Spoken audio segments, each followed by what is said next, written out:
Hello and welcome everyone to DEI Manch from PoSH Safe Workplaces, our forum for discussing diversity, equity, and inclusion.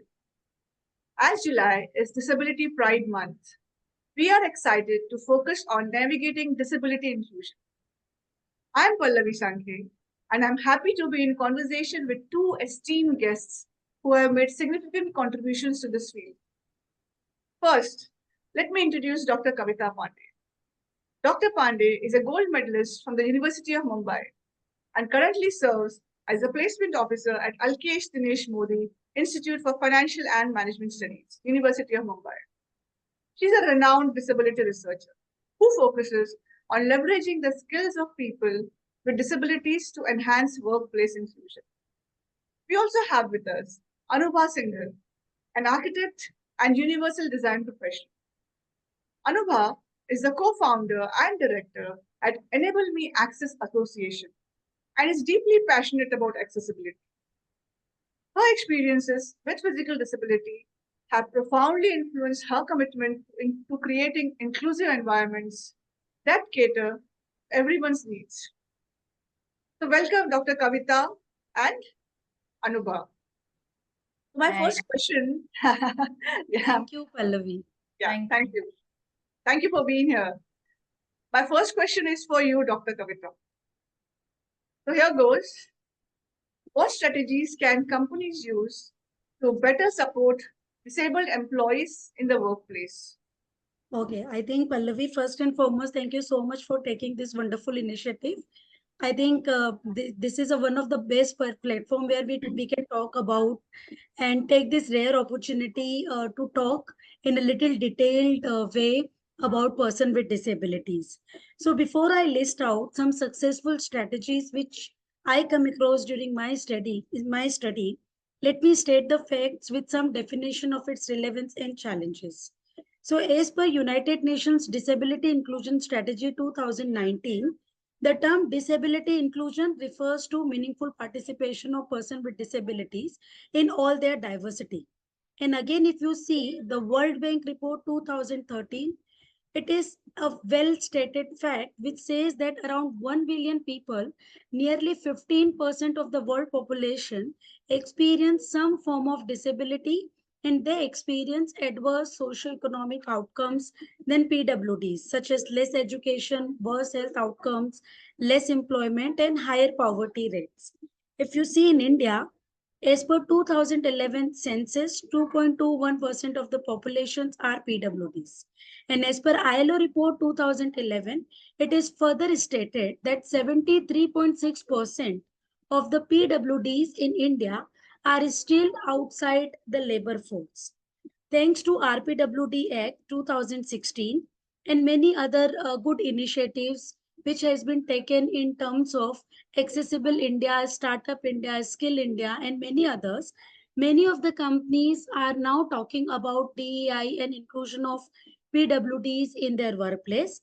However, we still believe that there is a long way to go. So IT, BPO, BFSI, banking, hospitality, retail were doing earlier also in some or the other way for the PWD inclusion in the workplace.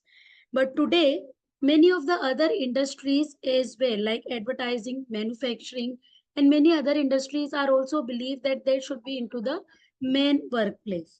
So how this strategy needs to be created, how they need to be incorporated in the workplace, I believe it is not very difficult, for which I have categorized it into at 3 levels. So if they work on this very systematically, I'm sure Anubha will be able to put it in a more detailed manner. But these things can be taken into very positively and very effectively at workplace. First, they just need to do a reasonable accommodation. And this reasonable accommodation in the terms of not only about their building or infrastructure, but this reasonable accommodation in terms of coming up with the technological accessibility and also the attitudinal accessibility. I leave it to you, Anubha, to explain it in a very detailed and depth manner because I know EMA is working in this area at a very detailed manner. The second strategy which companies can use is about the collaboration with training agencies and also those who are working in this area since beginning. Like I know you are working a lot, Pallavi, while making sure that more people should be incorporated at the workplace from the diversity and inclusion area.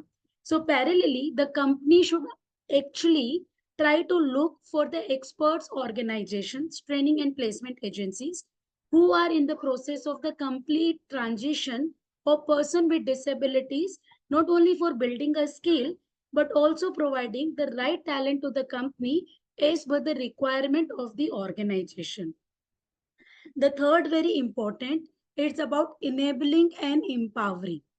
Enabling to those employees vis-a-vis their counterparts who are there into the organization, willing to bring the change, but they don't know how to bring the change. So a small training, sensitization, empathizing program, helping them to change their mindset, behavior modifications, some learning of the disability etiquettes in the organizations can enable the current employees to look at them not as a different entity, but as a part of the organizations, and making sure that they should be there and empower those person with disabilities who are already there into the organization. You know, many of the organization hire person with disabilities, but the study shows that they are at the entrance level.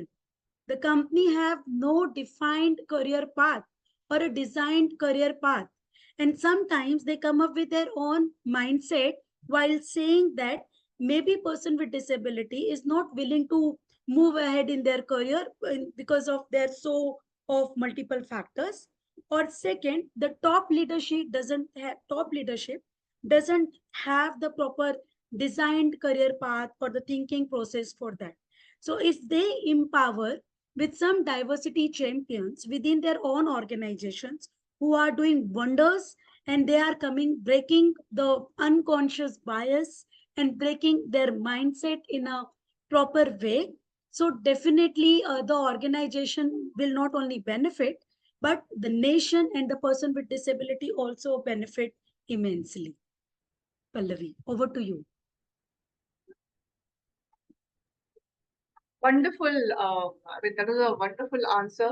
And let me also say that so companies really do not have a defining path. You are right about it, absolutely.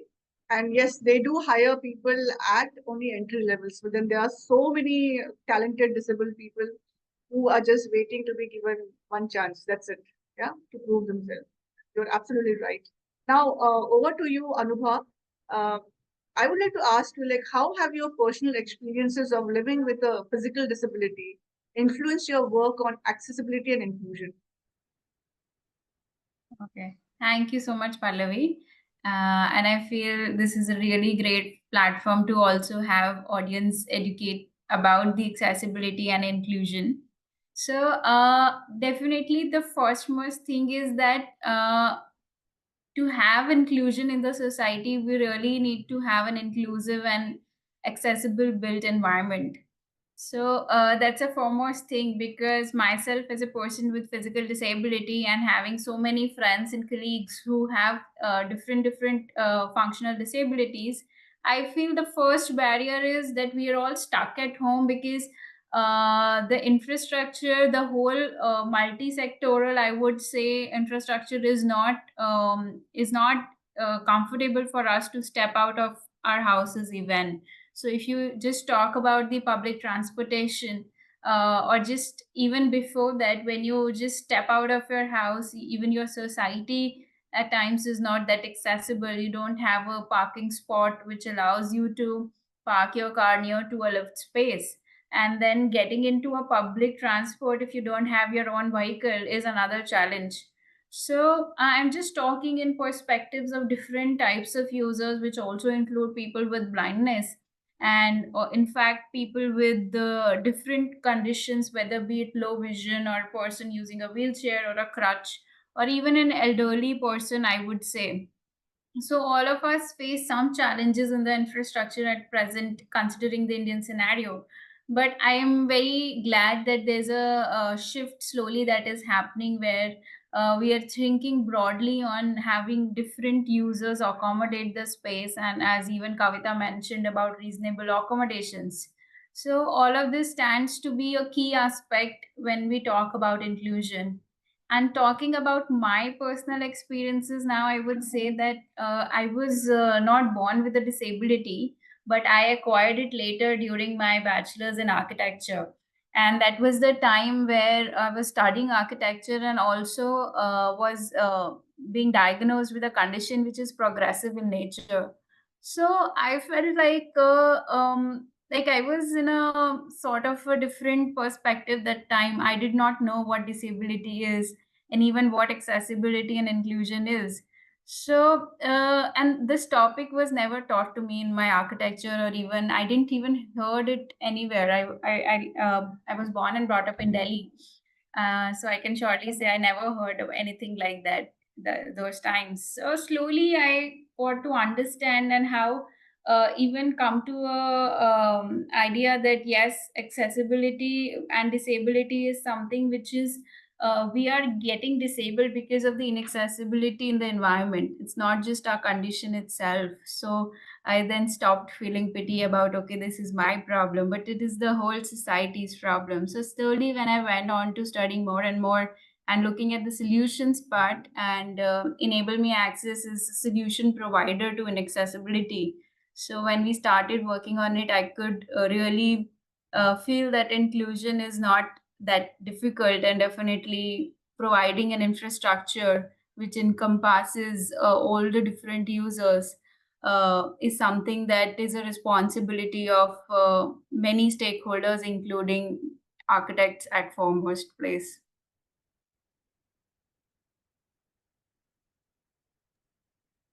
It's great to hear your perspective, Anubha. Really, I mean, when I talk about able people, the ableism, yeah, which prevents us from seeing from the point of view of people with disabilities. We are in many ways so blind. We can see, but we are blind. My next question is for you, Kavita. So, Kavita, how do you combine your work in academia with your efforts in disability research? So I must say, Pallavi, you are hitting two stones in one arrow. Okay. So such a program which you are doing, there are so many things to be talked about on one end, and I think this is a must platform to be seen by all of us, because we are not just talking about from the perspective of companies, from the perspective of the non-governmental organization and or consultant trainers, but we are also talking from the education perspective, which had been spoken not at a very larger context. So first, and thank you, Pallavi, for such a meaningful and thoughtful questions which you have put over here, which also put me in a little nostalgia in 2017 when I decided that I want to do my PhD in disability studies and research. And I was going through my preliminary interview. As you know, that in research we have to do primary and secondary interview. So most of the times, many of the people had asked me, why have you taken this particular topic? Who is at your home is suffering or a person with disability? And that is a kind of a question which was always disturbing me, in the sense that people had these perceptions that you get into in any of the problem and get into the depth unless or until you experienced it. So अगर आपके घर में ऐसा कोई भी नहीं है तो कोई जरूरत नहीं है आपको इस पे काम करने के लिए. आप कौन से बहुत बड़े social changes change makers हो. You are just a human being. But I always wanted to do something in the area of social domain. So before joining my institution, I was working with one leprosy hospital research society. So I was always into that background that I wanted to do it, and I started working on it.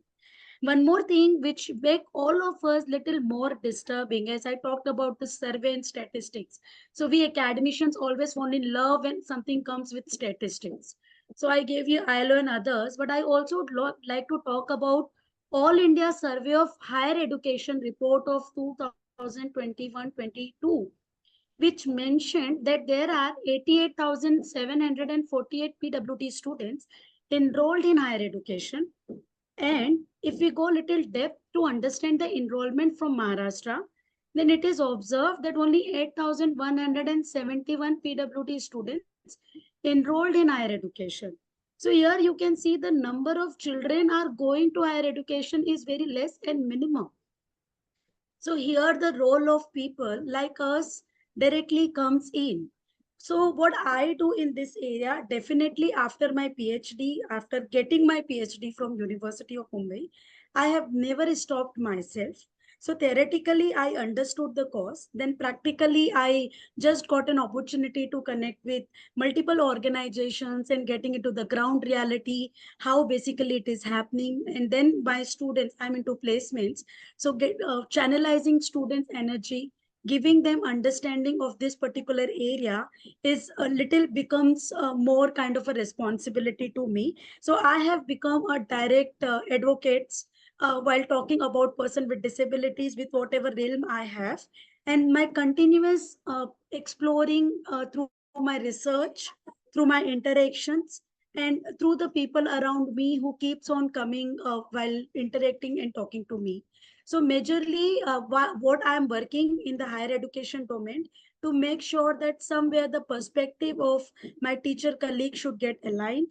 My fellow students who come here for active and collaborative learning should get into the transformational learning where they start working towards the community building and some kind of a contributions for the nation's development also, because at the end of the day people should understand that hiring PWDs is not good for your company, but it is also good for the nation's GDP and economy development. So this is how I try to create a chain of community who can keep on talking about these areas at a larger context and places. Pallavi. Wonderful. Actually, Kavita ji, it is very, we do trainings all the time, and it is very difficult for us to find statistics related to India. Very difficult. So I'm so happy that academia is actually involved in such an important research. In fact, I would like you to know, I would like to recommend a wonderful book called Invisible Women. It is all about statistics in which, women, the 50% of the world is not even taken into consideration. And same is the case with disabled or LGBTQIA or any of these people that you think about. My last question, actually, we are going a bit late. My last question is for you, Anubha. So, what are some key principles of universal design that companies can implement to ensure the environments are accessible to all? Yeah, so I would like to say if we talk about the companies, universal design makes a lot of sense because we have so much of diversity in an organization where we have women, where we have men, we have people of different age groups, we have different users, maybe somebody who's having a color blindness, somebody who is left-handed or right-handed, then we would have somebody maybe who is using any assistive aid, and along with that we can always have people who have some cognitive disabilities as well, maybe something like ADHD or autism. So it makes complete sense for workplaces to be designed in a universal manner. And universal design, I would just state the definition of it. So universal design is a design that can be used to the greatest extent possible by all users without putting any extra efforts. So when we are talking about universal design, I would like to again emphasize the fact that we are not just talking about including people with disabilities, just a whole set of users I mentioned before. We're talking about all of us. So the principles that, of course, as a workplace or an organization, a corporate organization must follow is, of course, all the universal design principles, which includes, like, for example, equitable use, easy to perceive the design and the information. So it's very important, starting from where the employee is entering the space, and how it is easy for somebody who's a visitor as well to enter the space, how the signages are placed, how readable are they, is it having a good contrast or not. Then when you enter the building, how easy it is to navigate to different areas in the workplace.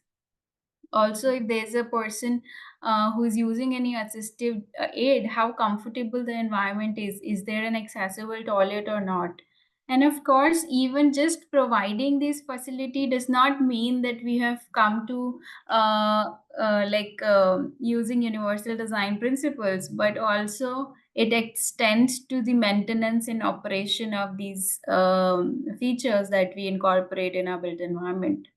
And of course, these many times we think that we don't have anybody who is actually using these facilities, so the maintenance goes haywire. So that is why the idea of universal design, I would say, is for all of us, because then maintenance and operations also becomes quite easier. We think that it is for all of us, and then we start maintaining it as it's something which we are all using. Because, for example, if we are building a ramp at the entrance of the building, I'm sure many of us use the ramp at many times. So that's quite important to understand, and definitely I feel universal design is a way to go. We can't just focus on aesthetics when we are designing the places, and not just in the environment but also in the web accessibility space. We need to think about including people with blindness, people with low vision. How we create our websites is equally important. Okay, समझ आया मुझे सारी बात. So actually, when you're talking about universal design, you mean it is also for aged people. It is also for women pushing prams. It is also for young children, and we never really think about these things. Our footpaths don't have those small bits of ramps which are required, and where we do have ramps, we usually have them at a wrong place. So yeah, yeah. So Anubha, you need to be universal yourself, not just a universal design, so that people understand these simple things, and they are not even so expensive, come to think about it. So it is just that the thought is not there. So And that Pallavi, one blind thing, is, yeah. Bolliye. so generally people have lots of, I don't know, dilemma, confusion, or maybe a kind of things that, oh, if they come, how will we handle? So it's a small common sense which my teacher always sends me. You know what is the problem with common sense? It is not common. So once you make your common sense common, everything automatically will fall into the place. That's how I believe while doing anything in this particular area. Absolutely, absolutely. Okay, now we are at the end of our session. So thank you very much, Dr. Pandey and Anubha, for sharing your insights and experiences with us today. And your contributions are absolutely invaluable in helping us understand and to navigate the complexities of disability inclusion. In fact, as Anubha said, it needn't even be complex. No? So thank you everyone for joining us, and we really look forward to continuing this important conversation through DEI Manch. So thank you very much, everybody. Thank you. Namaste, everyone. Thank you. Yeah, thanks. Yeah.